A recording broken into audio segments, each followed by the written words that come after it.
As a law firm, we've been able to work remotely from the get-go. Our documents are securely stored on the cloud, and we don't always get to see our clients face to face. So a lot of what we do, unless we're going to court or we've got meetings, is done on the telephone or on email. So we've been very lucky that we've been able to continue delivering our services in that way.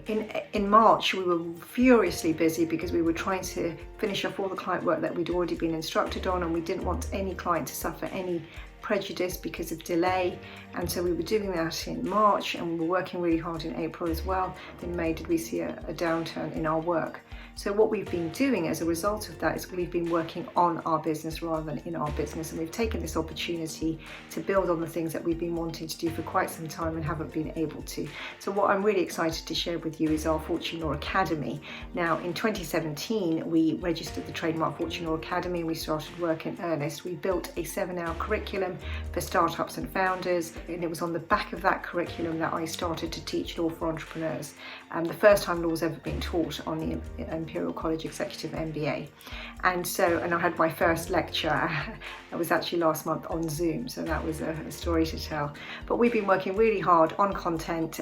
We've all got tripods and lights and mics, and we're all set up, and we've been building bite-sized content. So if you want to follow us on our YouTube channel, Fortune Law, and keep up to date, and we've learned that we can deliver law from anywhere online. In terms of well-being, sleep has been a difficulty actually for me, and I'm the kind of person that just decides to go to sleep and it just happens. So that's been a real challenge for me, and thank you to everybody who's been sending me their tips and sending me lovely sleep aids in the post. I have been doing absolutely everything I can, and just want to, I'm pleased to report that sleep is back on the way up. My team, I think they're doing great. We speak to each other twice a day, usually in the morning, unless homeschool is taking priority, or sort of midday, and then again at the end of the day, so that we can understand what deliverables we all need to be working on and what we need from each other. We're a very small, close-knit team, and we communicate all the time, including decision making. And so we talk a lot, and we talk not just about law. We're all foodies. We like to run and exercise, so we talk about that, about our well-being, whether or not we're sleeping okay, whether we're having a low mood, or a particularly difficult day, and we try and help each other out. I've got a really fantastic team. A typical day, well, I think it really depends on whether you're homeschooling or not, because I'm homeschooling, my husband and I are homeschooling. We've got 2 boys, a 7-year-old and a 10-year-old who just had a lockdown birthday. Well, this morning I was teaching how you calculate volume in a cuboid, and then I was helping my younger son with his handwriting and storytelling, and my oldest has just written a piece for the Gazette on Black Lives Matter. So although homeschooling has been a big challenge, I'm really grateful for the time to be able to spend with my children and really teach them and share with them what's really important in the world, and they've been teaching me a huge amount back.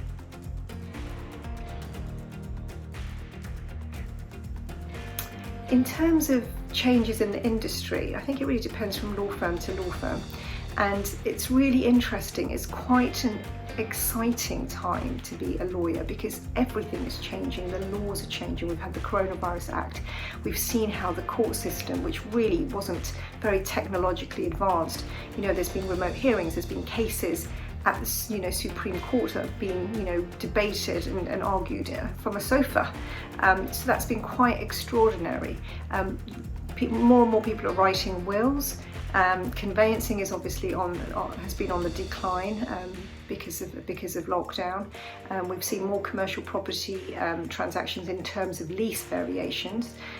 We'll see a lot more employment law, I think, because of furlough. There's been changes to contracts, but when furlough starts coming to an end, unfortunately, we're going to see more redundancies, more part-time work, and businesses were really going to be a bit careful about how they handle those processes to avoid unfair dismissal claims. In terms of M&A, 2 of our M&A deals were pulled just before lockdown. It's so hard to figure out how to value a business at the moment. And in terms of shareholder exit and restructuring, we're seeing a little bit more of that, because people aren't necessarily putting their hands in their pockets to fund a business that needs the funding right now. And so if now's not the time to part company, then when is that time? And in terms of our clients who are not in crisis mode, or who are not trying to work out how they're going to come out into the new normal, we've been working on restructuring and doing housekeeping. So terms and conditions, making sure that their online terms and conditions are fit for purpose, and then trying to figure out how to create a group structure to protect IP into separate companies. And we're also doing a little bit more of insolvency, so companies or individuals who are owed money and are looking to make sure they get paid, and they get paid quickly. In terms of going back to work, again, the industry is capable of working remotely for the most part. Obviously, if you're going to court, then that's not as straightforward. But there are some companies, some law firms who are planning to go back and are working out how to configure their space and how to deal with staggered start times and end times, and also to have a skeleton staff on particular days. And there are other law firms like ours and much larger law firms who just don't see the need to go back to the office quite so soon, because they can work remotely and they want to protect their clients and their staff. So I think it really depends on the type of firm, but there has been a change in workflow depending on what department you're in. My biggest asset, well, I think it'll have to be the hammock. I bought that about 6 weeks ago, and as a family the weather has been glorious, so we have made maximum use of that, absolutely. As a business owner, I've had to be, like all business owners, on top of everything. Everything is changing, and so reading the news, listening to the news, reading the government guidance, finding out what I as a business owner need to do. But at the same time, as a lawyer, I need to be there with the information at my fingertips in order to share that with my clients to make sure they're able to make the best decision for their business.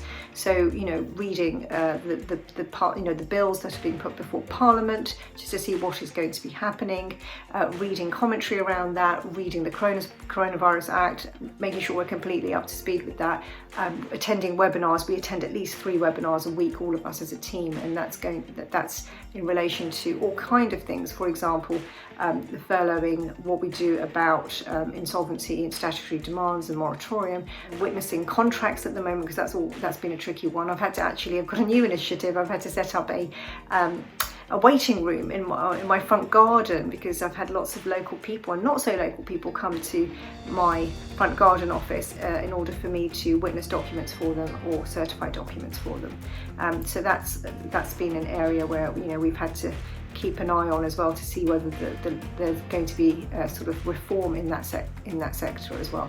So it's been a lot of reading and a lot of learning for all of us at this moment.